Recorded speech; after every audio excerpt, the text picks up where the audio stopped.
बिस्मिल्लाहिर्रहमानिर्रहीम। अस्सलाम वालेकुम डियर स्टूडेंट्स।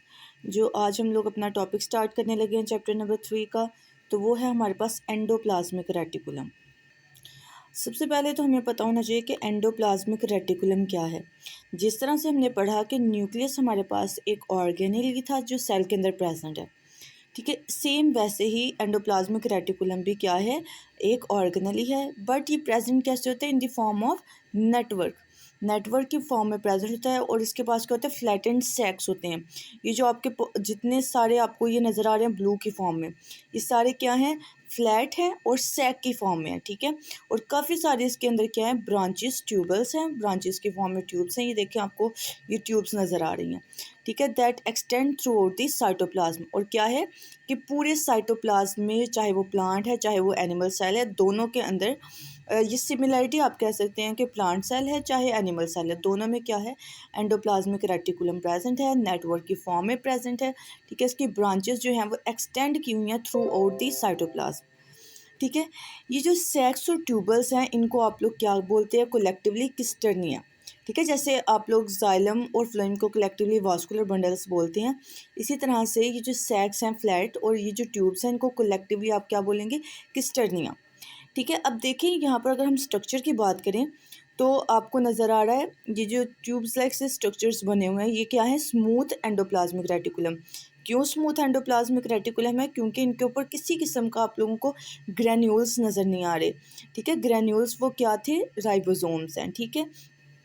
अब बाकी सारा जो स्ट्रक्चर आपको नज़र आ रहा है, इसके ऊपर स्मॉल से आप लोगों को ग्रैनुलर स्ट्रक्चर्स नज़र आ रहे हैं, ठीक है। और ये क्या है, रफ एंडोप्लाज्मिक रेटिकुलम। क्यों, क्योंकि रफ एंडोप्लाज्मिक रेटिकुलम पे राइबोसोम्स प्रेजेंट है, ठीक है। इन्होंने बताया येलो कलर के आपको जो ग्रैनुल्स नज़र आ रहे हैं क्या है, राइबोसोम्स, ठीक है। उसके बाद ये सैक लाइक स्ट्रक्चर्स क्या हैं, किस्टर्निया प्रेजेंट है, ठीक है। इसके ऊपर क्या है, न्यूक्लियर इन्वेलप और न्यूक्लियर पोर। क्यों, क्योंकि हमने पढ़ा था एंडोप्लाज्मिक रेटिकुलम एक कनेक्शन की तरह होता है न्यूक्लियस से और साइटोप्लाज्म में।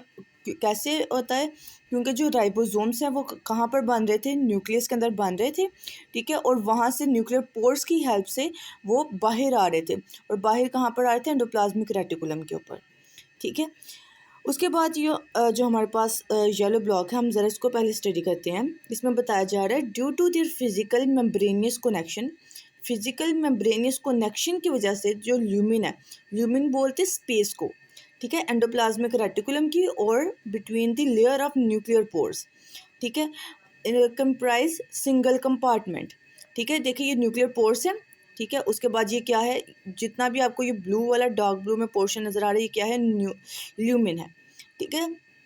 This close association enables endoplasmic reticulum and nucleus to share information very effective way, ठीक है। ये जो स्पेस है, ये जो है एक बहुत ज़्यादा इंफॉर्मेटिव एरिया शेयर करती है between nucleus and between endoplasmic reticulum, ठीक है स्टूडेंट्स।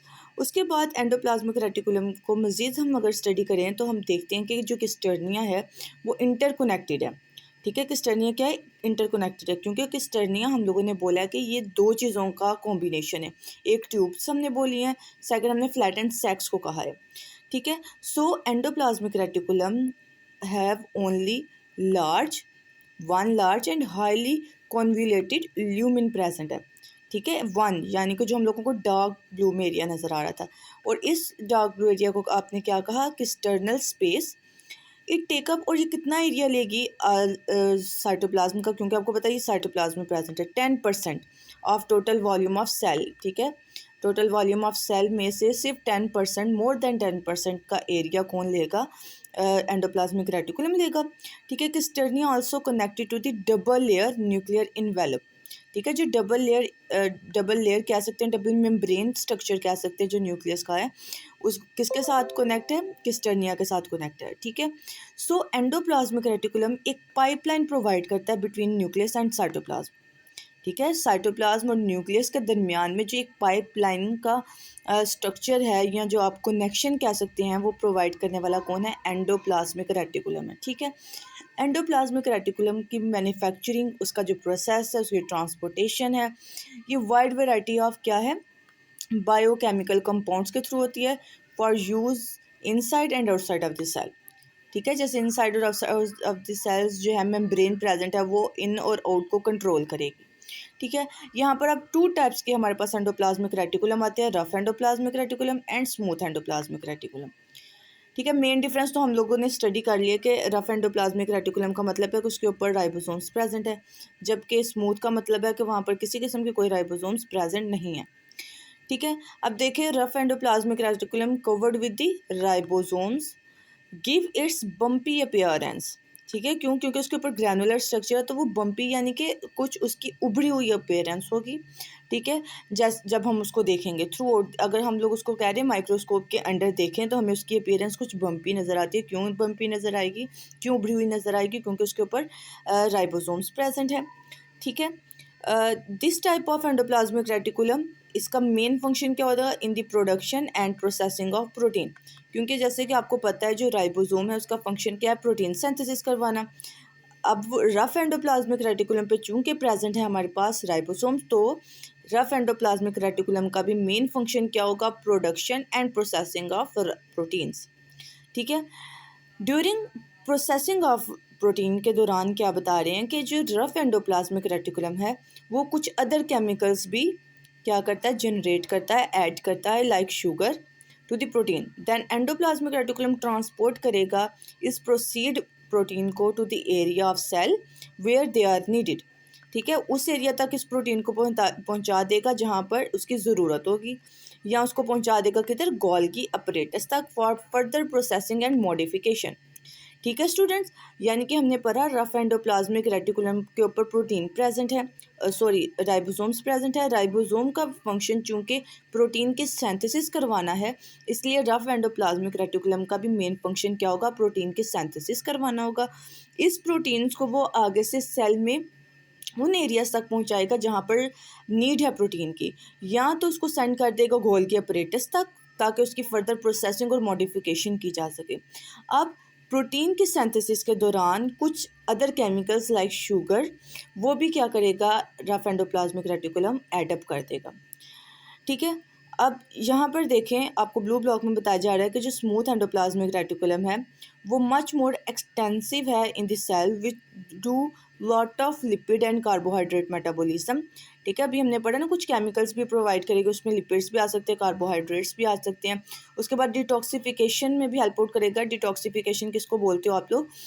यानी कि कुछ जो टॉक्सिक केमिकल है उनको रिलीज करवा देना, आउट करवा देना सेल से, दैट इज कॉल्ड डिटॉक्सिफिकेशन। टॉक्सिफिकेशन मतलब टॉक्सिक सब्सटेंस, एंड डी मतलब उसको रिड्यूस करवा देना, उसको एक्सपेल आउट करवा देना। ठीक है। अब ये आपके पास फंक्शन है रफ एंडोप्लाज्मिक रेटिकुलम का। अगर आप इसको गौर से देखें तो सबसे पहले क्या है, आपको नज़र आ रहा है कि ये देखिए रफ एंडोप्लाज्मिक रेटिकुलम है, यहाँ पे पॉलीपेप्टाइड्स भी प्रेजेंट है। ठीक है। रफ एंडोप्लाज्मिक रेटिकुलम के ऊपर क्या प्रेजेंट है? राइबोसोम्स प्रेजेंट है। ठीक है। उसके अलावा आपने पढ़ा था कुछ कार्बोहाइड्रेट्स भी करवा देता है। ठीक है। कार्बोहाइड्रेट्स की एडिशन भी करवाएगा। उसके बाद उसको या तो क्या कहा था आपने कि जहाँ पर सेल की नीड है वहाँ पर पहुँचाएगा, या उसको ट्रांसपोर्ट करवा देगा वेजिकल बड ऑफ की फॉर्म में, यानी कि गोल्गी अपरेटस तक, ताकि फर्दर उसकी प्रोसेसिंग हो जाए। ठीक है। उसके बाद ये जो बर्ड ऑफ जो हुआ हुआ है, यानी कि जो स्मॉल आउटग्रोथ है, वो क्या है? एक्सक्रीटरी प्रोटीन है इनसाइड ट्रांसपोर्ट वेजिकल, यानी कि वेजिकल की फॉर्म में जो ट्रांसपोर्ट हो जाएगी जहाँ पर सेल की नीड होगी वहाँ पर। उसके बाद देखें, आपको बताया जा रहा है स्मूथ एंडोप्लाज्मिक रेटिकुलम का, यानी कि दैट लेक राइबोसोम्स, यानी कि किसी किस्म के कोई राइबोसोम्स इसमें प्रेजेंट नहीं होंगे। तो इसलिए इसका फंक्शन क्या होगा स्मूथ एंडोप्लाज्मिक रेटिकुलम का, कि इसके पास तो है ही नहीं है राइबोसोम। तो इसका मेन फंक्शन आप लोगों भी पढ़े हैं, लिपिड की डिटॉक्सिफिकेशन करवाना। ठीक है। टॉक्सिक सब्सटेंस की लिपिड की प्रोडक्शन करवाना, मेटाबॉलिज्म में हेल्प आउट करवाना, ये मेन फंक्शन होगा smooth endoplasmic reticulum. So it appear more even under the microscope. More even का मतलब क्या है कि इसके ऊपर किसी किस्म की कोई बम्पीज अपीयरेंस नहीं आएगी, बहुत स्मूथ सा इसका स्ट्रक्चर आपको नजर आएगा। ठीक है। मोस्ट सेल्स में क्या होता है? It is much less extensive. ठीक है। लेस एक्सटेंसिव होगा, यानी कि बहुत ज़्यादा एक्सपेंड किया हुआ नहीं होगा as compare to the rough endoplasmic reticulum. ठीक है। फिर बताया जा रहा है smooth endoplasmic reticulum chiefly involvement इसमें की किस में होगी? जैसे हमने कहा रफ एंडोप्लाज्मिक रेटिकुलम प्रोटीन की सिंथेसिस करवाएगा, प्रोडक्शन करवाएगा, तो ये क्या करेगा? लिपिड की प्रोडक्शन करवाएगा। ठीक है। Building block for carbohydrate metabolism का बिल्डिंग ब्लॉक होगा, and detoxification of drugs and poisons. ठीक है, जितने भी हार्मफुल सब्सटेंसेस होंगे, ये पॉइजनस सब्सटेंसेस होगा, उसको डिटॉक्सिफाई करवाना किसका काम होगा, स्मूथ एंडोप्लाज्मिक रेटिकुलम का काम होगा। ठीक है, उसके बाद ये बहुत इंपॉर्टेंट रोल प्ले करता है बहुत सारे सेलुलर एक्टिविटीज़ में। कैसे सेलुलर एक्टिविटीज़ में हेल्प आउट करेगा, कैल्शियम को स्टोर करवाएगा, ठीक है, या कैल्शियम मेटाबॉलिज्म में हेल्प आउट करवाएगा। अगर मसल सेल्स की बात की जाए तो स्मूथ एंडोप्लाज्मिक रेटिकुलम क्या करेगा, कैल्शियम को ट्रिगर करेगा, calcium to trigger muscle contraction. ठीक है, यानी कि ऐसे आपको पता है कैल्शियम की बहुत ज़्यादा नीड होती है। ठीक है, कैल्शियम क्या करवाता है, मसल की कॉन्ट्रैक्शन में हेल्प आउट करवाता है। अगर मसल की कॉन्ट्रैक्शन अच्छे तरीके से नहीं हो सकेगी तो क्या होगा, जो मसल्स हैं वो स्टिक होना शुरू हो जाएंगे। तो वो प्रॉपर मसल्स की कॉन्ट्रैक्शन के लिए क्या करेगा, कैल्शियम को स्टोर कर लेगा। ठीक है, ये इसका रोल है इधर मसल सेल्स में।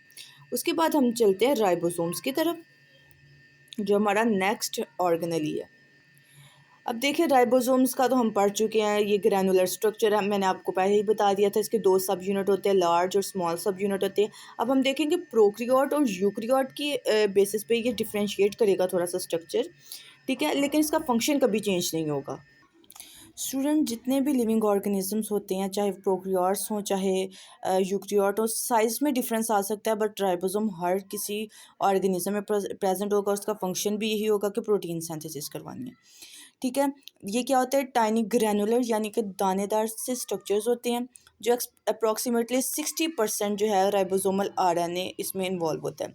ठीक है, structure composed of approximately 60% ribosomal RNA और 40% इसकी सिंथेसिस कहाँ पर जाती है, प्रोटीन की फॉर्मेशन में।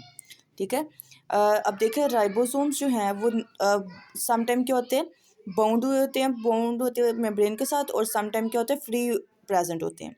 ठीक है, ribosome are not bound by the membrane, यानी कि ये एक सिंगल सा स्ट्रक्चर होता है, जैसे आप पढ़ते हैं डबल मेम्ब्रेनियस स्ट्रक्चर है, सिंगल मेम्ब्रेनियस।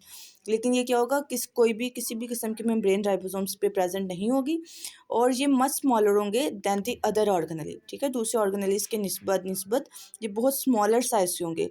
अगर हम यूकैरियोटिक सेल की बात करें तो जो राइबोसोम्स हैं मेनली फाउंड होते हैं attach to the rough endoplasmic reticulum, और कुछ जो होते हैं स्कैटर फ्रीली।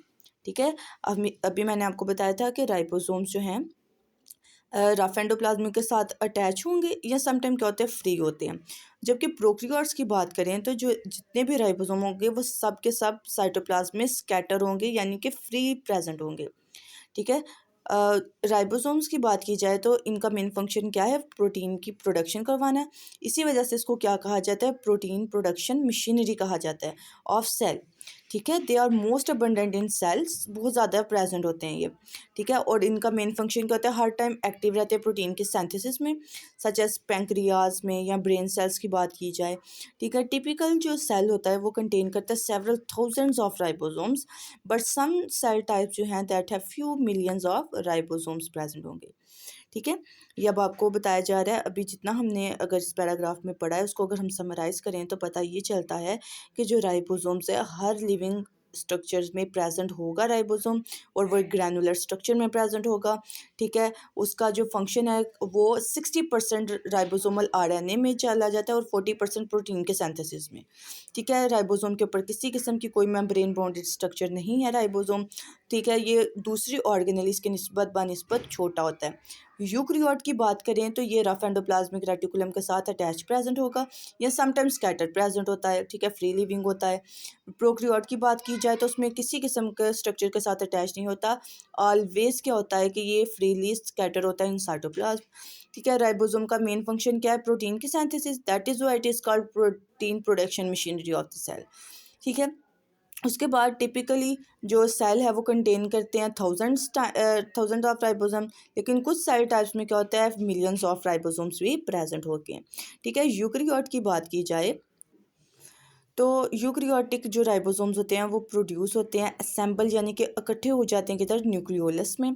ठीक है, राइबोसोमल्स प्रोटीन जो है फिर वो एंटर होती है न्यूक्लियोलस में और कंबाइन करके क्या बना देती है, कंबाइन होती है आरएनए से, यानी कि राइबोसोमल आरएनए स्टैंड्स के साथ, और बना देती हैं 2 राइबोसोमल सब यूनिट। ठीक है, कौन कौन सा, 80S का एंड 40S का। ठीक है, टोटल ओवरऑल 80s होता है, तो एक 40s का होगा और एक 60s का होगा, ठीक है।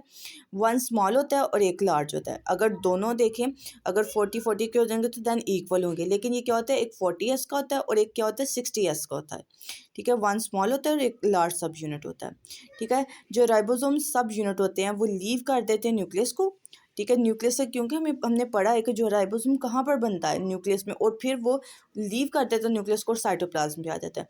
साइटोप्लाज्म में आने के बाद कुछ जो होते हैं वो अटैच हो जाएंगे रफ एंडोप्लाज्मिक रेटिकुलम के साथ, और कुछ जो होंगे वो फ्रीली स्कैटर करेंगे, ठीक है। साइटोप्लाज्म की बात की जाए तो बोथ सब unit combine for the purpose of protein सब सिंथेसिस, यानी कि ये क्या बताया जा रहा है, जो लार्ज सब यूनिट और स्मॉल सब यूनिट है, ठीक है, वो क्या करते हैं, कंबाइन होकर प्रोटीन के सिंथेसिस करवाते हैं, ठीक है। वन प्रोटीन सिंथेसिस जब कंप्लीट हो जाती है तो दोनों सब यूनिट क्या होते हैं, सेपरेट हो जाते हैं, ठीक है। जब प्रोटीन के सिंथेसिस के लिए ये इकट्ठे होते हैं, और जैसे ही प्रोटीन के सिंथेसिस कंप्लीट हो जाएगी तो ये दोनों सब यूनिट क्या होंगे, एक दूसरे से डिटैच हो जाएंगे, ठीक है। उसके बाद ये स्ट्रक्चर है हमारे पास, देखें यहाँ पर क्या है, लार्ज सब यूनिट है ऊपर वाला, नीचे क्या है, स्मॉल सब यूनिट है, ठीक है। इसकी प्रोडक्शन में क्या हो रहा है, मैसेंजर आरएनए के साथ ये अटैच हो जाएगा, ठीक है। आरएनए के साथ फिर मैसेंजर आरएनए की फॉर्मेशन करेगा, और यहाँ पर क्या है, ग्रोइंग पॉलीपेप्टाइड चेन भी अटैच्ड है, ठीक है। उसके बाद यहाँ पर देखें, आपको ब्लू ब्लॉक में क्या बताया जा रहा है, in addition to the most familiar cellular location of ribosome, ठीक है, they also be found inside the mitochondria, ठीक है। हम लोगों को जो फेमिलियर लोकेशन पता है राइबोसोम की, कि न्यूक्लियस में बन रहा है, साइटोप्लाज्म में जा रहा है, एंडोप्लाज्मिक रेटिकुलम के साथ अटैच हो रहा है, उसके अलावा वो बता रहे हैं inside of the mitochondria and chloroplast of the plant में भी क्या प्रेजेंट होते हैं, राइबोसोम्स प्रेजेंट होते हैं। ये राइबोसोम नोटेबली डिफरेंट होते हैं इन साइज, और इनकी जो कंपोजिशन होता है, इनका जो मेकअप होता है वो भी चेंज होता है, फाउंड इन द साइटोप्लाज्म, ठीक है। जो ऐसे राइबोसोम जो कि साइटोप्लाज्म में प्रेजेंट होंगे उनसे ये डिफरेंट होंगे, and are more like those present in the prokaryote, और ये किससे ज़्यादा सिमिलर होंगे, ऐसे जो कि प्रोकैरियोट्स के अंदर प्रेजेंट है, ठीक है। इसके बाद बताया जा रहा है कि जो प्रोटीन सिंथेसिस है वो उसको क्या रिक्वायर होती है, assistance of two other kind of RNA. RNA की जो टाइप्स हैं, mRNA है, ठीक है, rRNA, tRNA है, ठीक है, उनके एडिशन टू rRNA, rRNA के अलावा जो अदर टू हैं उनकी भी रिक्वायरमेंट होती है, ठीक है।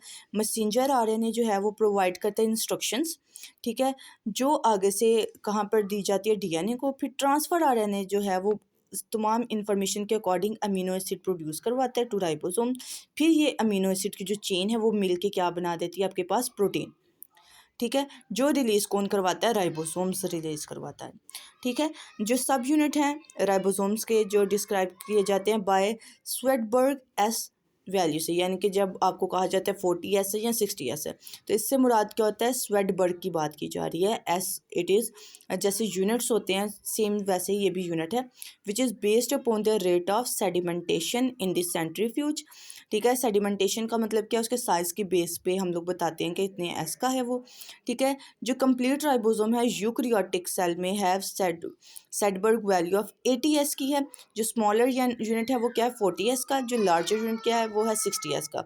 अगर हम प्रोकैरियोट्स की बात करें तो उसके अंदर क्या होता है, वो 70s का होगा, और each of which contain 30s and 50s unit, ठीक है, होगा उसमें भी सेम ऐसे कि लार्ज सब यूनिट और स्मॉल सब यूनिट, ठीक है। अब आपको बताया जा रहा है स्वेडबर्ग वैल्यू के बारे में, दैट आर नॉट एडिटिव, ठीक है। ये क्या है कि एडिटिव नहीं की जा सकती जो वैल्यू है टू सब यूनिट ऑफ राइबोसोम्स की, ठीक है, do not add up to Svedberg value of complete ribosomes, ठीक है। ऐसा नहीं होता, जैसे हमने अभी कहा है ना, एक क्या है आपके पास साइज़ 40s का, तो सेकंड क्या है 60s का, ठीक है ना। तो ये दो सब यूनिट्स है, ठीक है, उनके अंदर एडिशन नहीं हो सकती, जो स्मॉल साइज़ है वो उतने ही साइज़ का रहेगा, उसके अंदर आप एडिशन नहीं कर सकते। This is because the rate of sedimentation of molecules depend on it's size and shape rather than simply it's molecular weight, ठीक है। हम लोग ये कह सकते हैं कि इसका जो मोलेक्युलर वेट है वो इतना है 40s का और 70s का, उसमें आप एडिशन नहीं करवा सकते कि माइट बी पॉसिबिलिटीज 50s, जो आपको बता दिया गया साइज़ है वो उतने ही साइज़ का होता है, 40 एंड 60, ठीक है स्टूडेंट्स। तो आई होप स्टूडेंट्स कि आप लोगों को राइबोसोम का कंप्लीट टॉपिक क्लियर हो चुका होगा। तो इंशाल्लाह हम लोग अपनी नेक्स्ट वीडियो में माइटोकॉन्ड्रिया के टॉपिक को डिस्कस करेंगे। तब तक के लिए स्टूडेंट्स, अल्लाह हाफिज़।